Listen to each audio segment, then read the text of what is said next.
SSC অফিসের সামনে চাকরি হারাদের সাংবাদিক বৈঠক, সরাসরি নজর রাখবো। দেখলাম আমরা একটা থাপ্পড় মেরেছে, কিন্তু এটা একেবারে কাঙ্ক্ষিত নয়।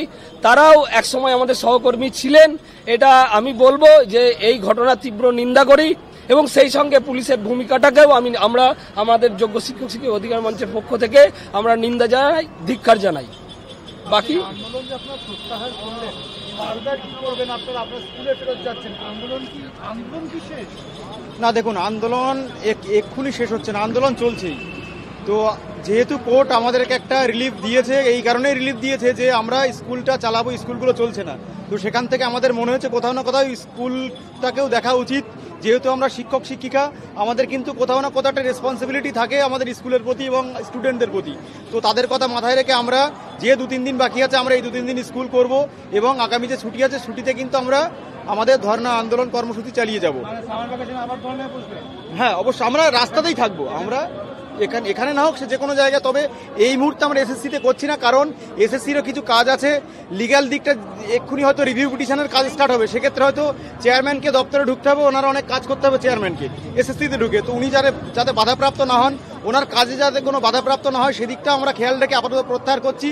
আর আমরা ওনাদেরকে ফ্রি হ্যান্ড দিচ্ছি যে ওনারা সমস্ত কাজ গুছিয়ে করুন এবং আগামী দিনে রিভিউ পিটিশনে ওনারা যে স্ট্র্যাটেজিতে গেলে, ওনাদের স্ট্র্যাটেজিতে আমরা কোনো হস্তক্ষেপ করবো না। কিন্তু আমাদের কন্ডিশন একটাই, রিভিউতে যে স্ট্র্যাটেজিতে গেলে ওনারা আমাদেরকে বাঁচাতে পারবেন, যারা যোগ্য শিক্ষক শিক্ষিকা তাদেরকে বাঁচাতে পারেন, ওনারা যেন সেই চেষ্টাই করেন।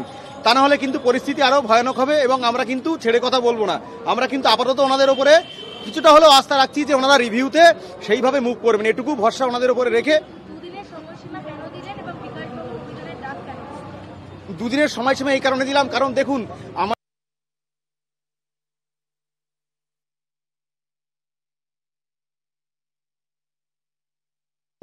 বিভিন্ন কর্মসূচি নিয়ে, তাই এখন এই জায়গা থেকে আমরা আমাদের আন্দোলনটা প্রত্যাহার করছি।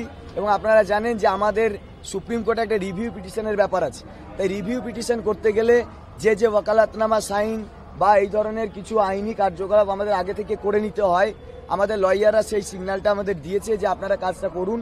আমরা এখন এখান থেকে যারা আছি তারা আমরা শহীদ মিনারে যাব এবং শহীদ মিনারে গিয়ে আমরা ওই ওকালতনামা সাইনের কাজটা যেমন করব, পাশাপাশি যাদের নাম আসেনি তাদের সঙ্গে নিয়ে এখন ওইখানে একটা এই দাবিতে ধর্ণা অবস্থানটা চালাবো। এবং আমরা দপ্তরকে যেমন ইনফর্ম করেছি, আবার ওখান থেকে ইনফর্ম করব যে ইমিডিয়েট আজকের মধ্যে বা কালকের মধ্যে আপনারা এই যাদের নাম বাদ গিয়েছে তাদের নাম ইনপুট করুন। যদি না হয় তাহলে কিন্তু আমরা ইমিডিয়েট আবার বিকাশ ভবন অভিযানে ডাক দেব। এটা আমার প্রাথমিক কথা। না, এসএসসি আমরা করছি না এই কারণে, যেহেতু স্কুল এডুকেশন ডিপার্টমেন্টের কাছে ডেটা আছে, মধ্যশিক্ষা পর্ষদে আমাদের যারা মানে নন টিচিং স্টাফ, আমাদের মানে আনটেন্টেড নন টিচিং স্টাফ যারা আছে, আমাদের বন্ধু বান্ধব, তাদেরও একটা আন্দোলন ওখানে চলছে। তাই ওই দপ্তরেও যিনি কর্ণধার তিনি যাচ্ছেন না, তো ওখানে গিয়ে লাভ নেই। তাই একমাত্র এখন খোলা আছে স্কুল এডুকেশন ডিপার্টমেন্ট, যাদের দ্বারা এই সমস্যার সমাধান হতে পারে। তাই আমরা বিকাশ ভবনে আজকেই এমআইসিকে ইনফর্ম করব।